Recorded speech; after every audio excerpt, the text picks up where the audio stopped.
Aviso legal: o conteúdo desse vídeo é baseado na análise, interpretação e experiência do meteorologista previsor, com as últimas previsões disponíveis dos modelos de previsão do tempo e clima. Qualquer uso da opinião expressa sobre as previsões do tempo e clima neste vídeo, para tomada de decisão de terceiros, exime o meteorologista previsor da responsabilidade sobre a mesma. Analisem e usem as informações com cuidado.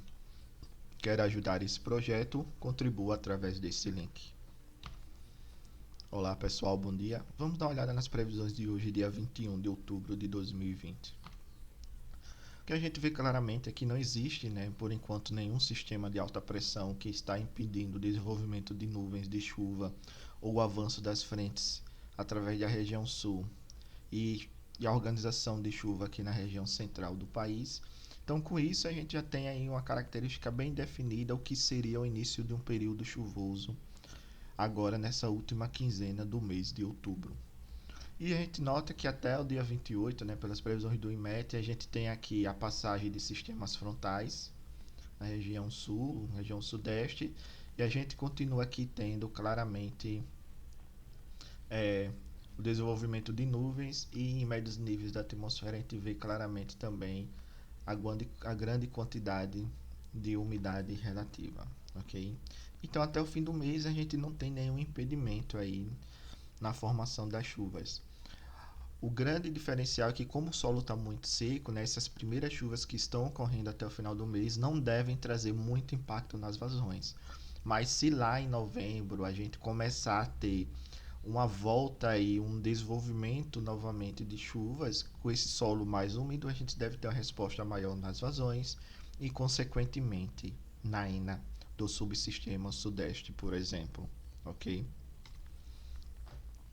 Outro fato interessante é que na primeira semana aí, a operativa do mês de novembro, a gente vê claramente que não existe nenhum sistema que possa impedir a passagem, e o desenvolvimento de chuvas aqui na região central, e também a passagem de sistemas frontais, por exemplo, ou de ciclones.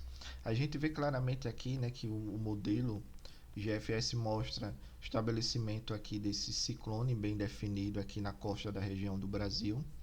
E esse ciclone deve estar associado a uma frente e deve ajudar a organizar chuvas na região central do país. Então, a primeira semana operativa do mês de novembro, provavelmente devemos ter aí uma chuva bem distribuída na região central, chegando aí a atingir a região sudeste do país. Quando olhamos agora, o acumulado de chuvas, a gente vê bem claro a tentativa de formação desse corredor de umidade entre a Amazônia e a região sudeste. Por enquanto, não veio uma definição tão bem clara de uma zona de convergência do Atlântico Sul, por exemplo, a famosa ACAS, mas a gente vê claramente sistemas de baixa pressão atuando sobre principalmente a região do sudeste e trazendo chuvas para o quadrilátero dos reservatórios, que fica aqui entre Goiás, Minas Gerais e São Paulo, nas bacias de Grande e Paranaíba, e também aqui na bacia próxima à Serra da Mesa, e também aqui na bacia de Três Marias.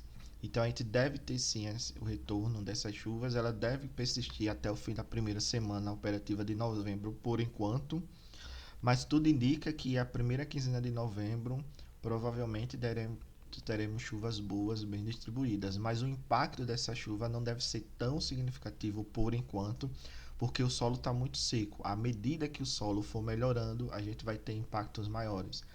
E é por isso também que os próprios modelos, chuva-vazão, eles não estão refletindo bem ainda um aumento significativo das vazões, por exemplo, nas bacias do Grande Paranaíba, porque o solo ainda está muito seco. E com o avanço desses sistemas frontais e também o retorno dessas chuvas, o que nós notamos é que a temperatura ela deve ficar próxima da média climatológica ou levemente abaixo da média climatológica na maior parte do país. Ou seja, não devemos ter aí temperaturas elevadas nesse início de novembro, ok? Olhando agora o acumulado de água no solo para o dia 24, a projeção, a gente vê que começa algumas regiões a recuperar esse armazenamento, mas por enquanto nada tão significativo, ok? Então, basicamente não mudou nada, em relação a ontem. A gente deve ter a formação de chuvas na região central do país pela entrada de frentes, né, que a gente observa que cada semana está entrando essas frentes, mas como o solo está muito seco, aí você tem uma determinada umidade, mas ela não consegue produzir uma chuva suficientemente por enquanto para abastecer muito solo. Então a gente não tem um impacto tão grande nas vazões. A gente já, ao que parece, a gente está realmente aí no início de um período chuvoso, o que normalmente acontece, né, o que deveria acontecer nesse início. E o impacto dessas vazões durante o início de novembro, ele pode ser um pouco maior, já que nessa última quinzena aí do mês de outubro, tivemos claramente, devemos ter, né, na verdade, que ainda estamos dentro dessa quinzena, o retorno das chuvas na maior parte do país, principalmente na região central e na região sudeste, e deve trazer aí uma leve melhora no armazenamento de água no solo, e com a continuação dessas chuvas no início de novembro, a gente deve ter um impacto maior e uma recuperação maior a partir aí da segunda semana operativa do mês de novembro, né? Acompanhar para ver se as previsões realmente se realizarem. Quando olhamos agora os modelos, né, que o INS trabalha, a gente vê claramente que o SMWF e o ETA 40 eles mostram, né, a tentativa de formação desse canal de umidade mais bem definida do que o modelo GEFS, né, que mostra a maior concentração de chuvas aqui na região entre Goiás, Minas Gerais e São Paulo. Mas o que nós vemos claramente é que os três modelos eles concordam, né, no posicionamento assim das chuvas, mas a diferença entre eles é o valor numérico, né, a intensidade dessa chuva. O EC ele coloca uma intensidade um pouco maior, mas bem espalhada, já o GEFS ele concentra, né, a intensidade maior dessas chuvas aí entre Goiás, Minas Gerais e São Paulo, né, entre a região sudeste e Goiás. E o ETA ele já tem um padrão mais próximo ao do SMWF, ok? Obrigado pessoal pela participação, paz e bem.